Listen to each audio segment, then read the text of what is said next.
Oui, donc là, moi j'avais envie de vous raconter l'histoire d'un produit que j'ai eu l'occasion de mettre au point lorsque j'étais chez OST. Comme les gens de Rennes le savent, OST c'était le champion du monde d'X25 dans les années 80-90.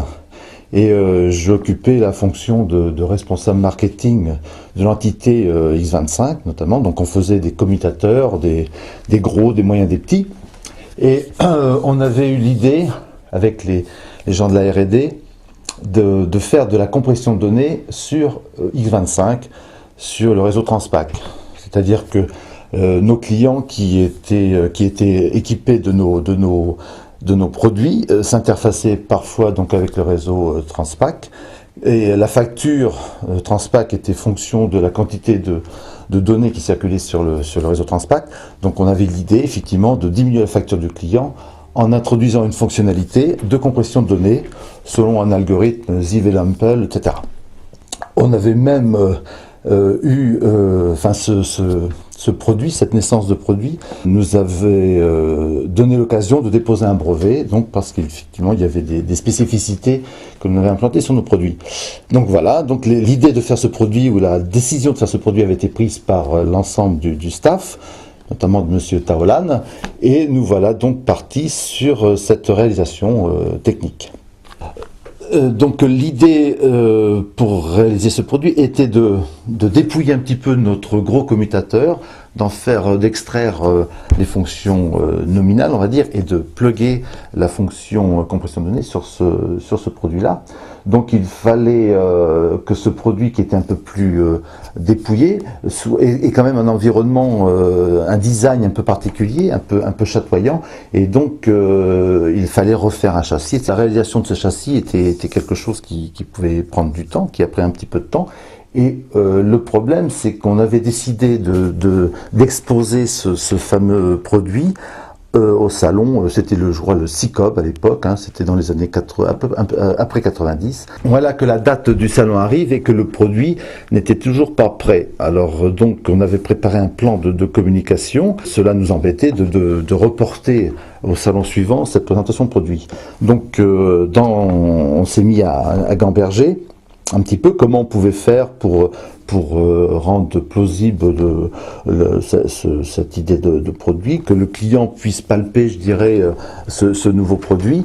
Et là, je me suis, souvenu de mes anciennes amours, parce que à l'origine, moi, je n'étais pas ingénieur dans les télécoms, mais j'étais ingénieur dans le bois.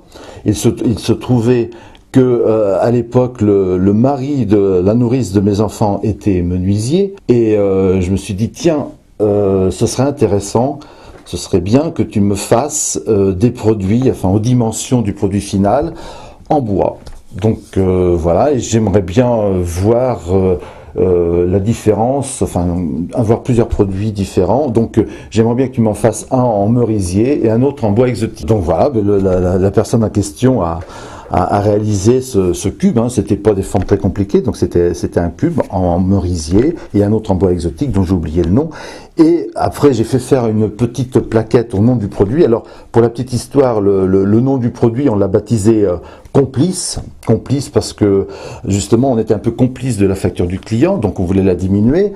Dans le con de Complice c'était la compression de données, après il y avait le pli, c'était l'époque du plug and play, après la terminaison IS c'était à l'époque du RNIS, donc tout ça sonnait bien dans le, comment dirais-je, dans l'oreille, hein, pour les clients, pour le marché, etc. Donc voilà, donc on a réalisé un produit qui s'appelait Complice et dont le premier exemplaire a été un morceau de bois, hein, que je peux vous présenter là. Voilà le Complice qu'on a présenté au CICOB dans les années 90.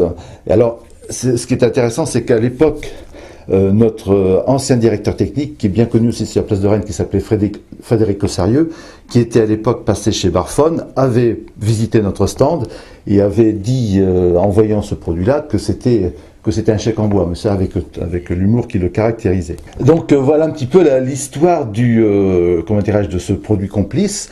Et n'empêche que grâce à ce produit-là qu'on pouvait mettre dans, même chez les concurrents, parce que c'était, on rentrait en X25, on sortait en X25 compressé, donc on pouvait le mettre même dans des réseaux concurrents.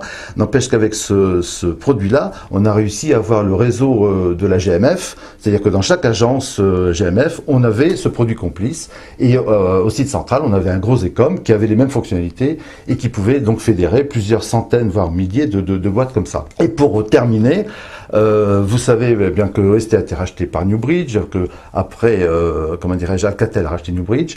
Donc au moment de, moi je suis parti quand Alcatel a racheté Newbridge. Au moment du départ, moi j'ai offert à Monsieur Lannes, qui était le patron d'OST, j'ai offert la version complice en bois exotique à Monsieur Lannes, qui j'espère aujourd'hui là sur sa cheminée de Lausanne.